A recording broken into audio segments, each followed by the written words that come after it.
நம்ம எல்லாரும் சேர்ந்து இப்போ டைம் ட்ராவல் பண்ண போகிறோம். எப்படின்னு சொல்கிறேன், முழுசாக அந்த வீடியோவை பாருங்க. டைம் ட்ராவல் அப்படின்னு ஒன்று ஏதோ சினிமாவில் காட்டுற மாதிரி ஏதோ ஒரு மிஷின் இருக்கும், மிஷினுக்குள்ளே ஏறி போனீங்க அப்படின்னா ட்ராவல் பண்ணி வேறு ஒரு டைமுக்கு போகலாம் அப்படின்னு சொல்லிட்டு நினைக்காதீங்க. இது அப்படி கிடையாது. சயின்ஸ் வந்து இது கொஞ்சம் வேறு மாதிரி ஆங்கிளில் பார்க்குது. ஐன்ஸ்டீனோட தியரி படி டைம் ஒரு ஸ்ட்ரைட் ஆங்கிள் கிடையாது.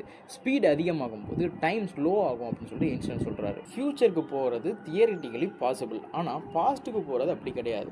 இப்போ நீங்கள் பாஸ்ட்டுக்கு ட்ராவல் பண்ணி போகவே முடிஞ்சாலும் அது கண்டிப்பாக ஆபத்தாக தான் போய் முடியும். ஆனால் நீங்கள் பாஸ்ட்டில் போய் சேஞ்ச் பண்ணுற ஒரு சின்ன விஷயம் ஹோல் ஃபியூச்சரையே சேஞ்ச் பண்ண வாய்ப்பு இருக்குது. சயின்ஸ் என்ன சொல்லுது அப்படின்னா, நீங்கள் ஆல்ரெடி டைம் ட்ராவல் பண்ணிட்டு தான் இருக்கீங்க அப்படின்னு சொல்லுது. அதாவது ஃபியூச்சருக்கு எர்த் வந்து ரொட்டேஷன் ஆகிட்டு இருக்குது, ஸ்பேஸில் வந்து மூவ்மெண்ட் நடந்துகிட்டு இருக்குது. இதனால தான் பார்த்தீங்கன்னா நமக்கு டைம் கொஞ்சம் கொஞ்சமாக ஓடிக்கிட்டே இருக்குது. கொஞ்சம் கொஞ்சமாக நம்ம ஃபியூச்சரை நோக்கி பயணிச்சுக்கிட்டு தானே இருக்கோம்.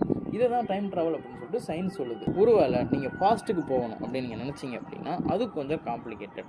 அப்படியே நீங்கள் பாஸ்ட்டுக்கு போக முடிஞ்சாலுமே அது ரொம்ப டேஞ்சரஸ் அப்படின்னு சொல்லிட்டு சொல்கிறாங்க. ஏன் அப்படின்னா, நீங்கள் பாஸ்ட்டுக்கு போயிட்டு ஏதாவது ஒரு சின்ன விஷயத்தை மாற்றிட்டீங்க அப்படின்னா நீங்களே கூட அழிஞ்சு போயிடலாம், இந்த உலகத்தையே கூட நீங்கள் அழிச்சிடலாம். அந்த அளவுக்கு டேஞ்சரஸான விஷயம் தான் அந்த பாஸ்ட்டுக்கு போகிறதுல நடக்க வாய்ப்புகள் இருக்குது அப்படின்னு சொல்லிட்டு ஐன்ஸ்டீன் சொல்கிறாரு. இப்போ நீங்கள் பாஸ்ட்டுக்கு போகிறீங்கன்னு வச்சுக்கோங்களேன், அங்கே போயிட்டு பாஸ்ட்டில் போயிட்டு ஏதோ ஒரு சின்ன விஷயத்தை மாற்றம் பண்ணுறீங்க அப்படின்னா அந்த இடத்துல இருந்து அதுக்கப்புறம் நடக்க போகிற விஷயத்துக்கெல்லாம் தனியாக ஒரு டைம் லைன் வந்து கிரியேட் ஆகும். அப்போ நம்ம வேர்ல்டு சேஃபாக தான் இருக்கும், ஆனால் அந்த இடத்துல இருந்து வேற ஒரு வேர்ல்டு வேற ஒரு டைம் லைன் கிரியேட் ஆகும். நீங்கள் அந்த டைம் லைனுக்குள்ளவும் போயிடுறதுக்கு வாய்ப்புகள் இருக்குது. இந்த டைம் லைனுக்குள்ளே நீங்கள் திருப்பி வரவே முடியாது. ஸோ டைம் ட்ராவல் ஃபியூச்சரில் பாசிபிளாக இருந்தாலுமே அது பண்ணுறது ப்ரிஃபரபிள் கிடையாது. ஒருவேளை உங்களுக்கு இப்போ ஒரு டைம் ட்ராவல் மிஷின் கிடைக்குது, நீங்கள் என்ன பண்ணுவீங்க? பாஸ்ட்டுக்கு போவீங்களா, ஃபியூச்சருக்கு போவீங்களா?